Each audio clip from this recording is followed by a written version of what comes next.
لیکن اسی محلے کے اندر غریب تڑپ تڑپ کے سسک سسک کے زندگی گزار رہا ہوتا ہے اور ان کا پرسان حال کوئی نہیں ہوتا، تو پھر مجھے بتائیں کہ وَالضَّفَادِ وَالْكُمَّلَ وَالضَّفَادِ وَالدَّمَا آیَاتٍ مُفَصَّلَاتٍ فَاسْتَكْبَرُوا وَكَانُوا قَوْمًا مُجْرِمِينَ۔ رب تعالیٰ قرآن مجید کے اندر ارشاد فرماتا ہے جب قومیں غرباء پہ اور طاقت میں اپنے سے کم لوگوں پہ اس طرح ظلم کرتی ہیں تو رب ذوالجلال پھر آسمان سے اور زمین سے ان کے اوپر وبا اور ان کے اوپر امتحانات ڈال دیتا ہے۔ اور اس کی مثال قرآن مجید فرقان حمید کے اندر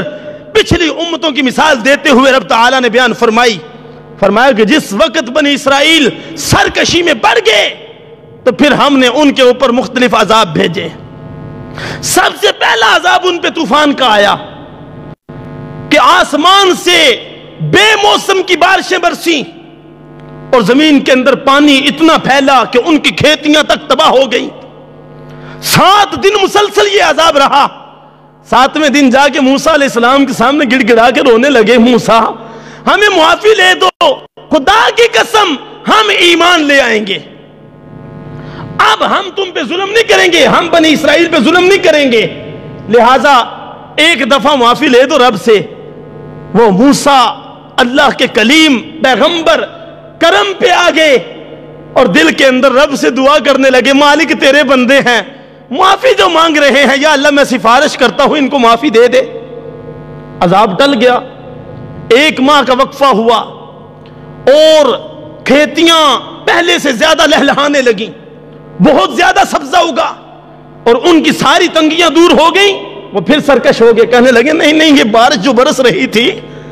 یہ بارش جو برس رہی تھی یہ تو ہمارے فائدے کے لیے تھی کہ دیکھو ہماری زمین لہلہانے لگی ہے۔ وہ پھر سرکشی پہ اتر آئے، پھر موسیٰ علیہ السلام کا انکار کیا، پھر بنی اسرائیل کے اوپر ظلم کرنے لگے تو رب تعالیٰ نے ان کے اوپر دوسرا عذاب بھیج دیا کہ ٹڈیاں بھیج دیں اور ٹڈی دل کے لشکر آتے اور آ کے ان کی ہری بھری کھیتیوں کو نوچ کے کھا کے چلے جاتے، یہاں تک کہ ان کے گھروں کے اندر ان کے کپڑے تک انہوں نے خراب کر دیے۔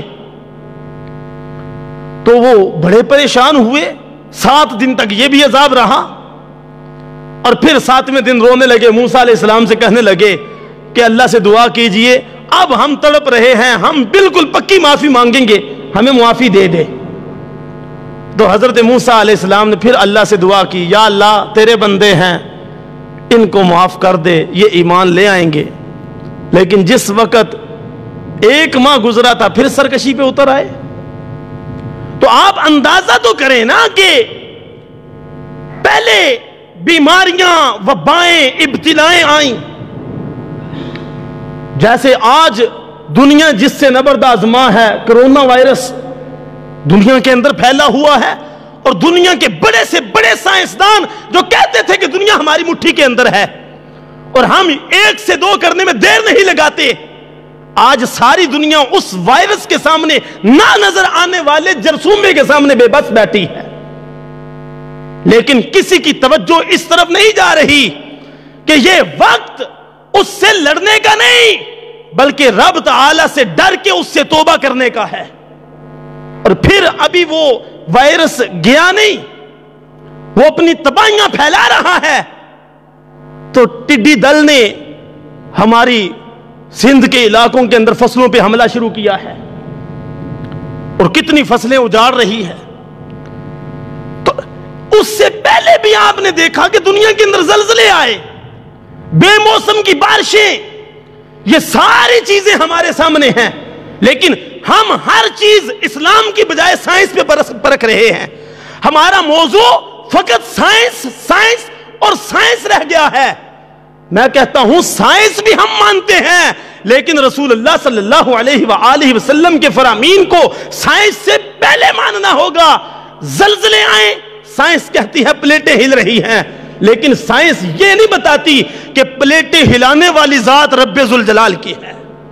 بارشیں برسی، کہاں کی موسمیاتی تغیرات تبدیل ہو رہے ہیں اور اس وقت موسم ہمارے علاقے کے اندر تبدیلی کی طرف جا رہا ہے، اس لیے بارشیں برستی ہیں۔ لیکن سائنس یہ نہیں بتاتی کہ کہ باطل کو جب حکم ہوتا ہے کہ فلاں بستی پہ جا کے برس، وہ رب کے حکم سے بستی کے اوپر پانی برساتا ہے۔ تو سائنس نے کہا کہ کرونا ہے، لیکن رب کے محبوب نے فرمایا کہ جس وقت بھی کوئی مصیبت آ جائے تم رب سے توبہ کرو، رب آتے ہوئے عذابوں کو ٹال دیتا ہے۔ ہم بالکل انکار نہیں کرتے، لیکن آج بھی ہم یہ دعوت فکر دیتے ہیں قوم کو کہ خدارا لوٹ آؤ۔ کیوں بنی اسرائیلیوں کی طرح لگے ہوئے ہو کہ جب عذاب آتا دیکھا توبہ کرنے لگے، جب ٹل گیا تو پھر اکڑنے لگے کہ یہ دیکھو جی کھیتیاں تو ہماری ماشاءاللہ بڑی اچھی ہوئی ہیں، ہمارے پاس مال و دولت بڑا اچھا ہے، لہٰذا اس بنا پہ ہم تو بڑی دنیا کی شاندار قوم ہیں۔ لیکن جب رب کی لاٹھی بھی آواز ہوتی ہے تو ان کے اوپر مختلف عذاب، 5 عذاب لگاتار اسی طرح آتے رہے۔ جب اس قوم نے سرکشی کی تو رب تعالیٰ نے پھر ان کو پلٹا کے رکھ دیا، اور کیا ہوا کہ ان کو رب تعالیٰ نے دریائے نیل کے اندر غرق کر کے تہوبالا کر دیا۔ تو سامعین زیت شام، یہ مختصر سی حضرت عمر ابن عبدالعزیز کے حوالے سے میں نے باتیں آپ کے گوش گزار کی۔ رب ذوالجلال سے دعا ہے کہ ہم سب کو حضرت عمر ابن عبدالعزیز کے جیسا کردار ادا کرنے اور ان جیسا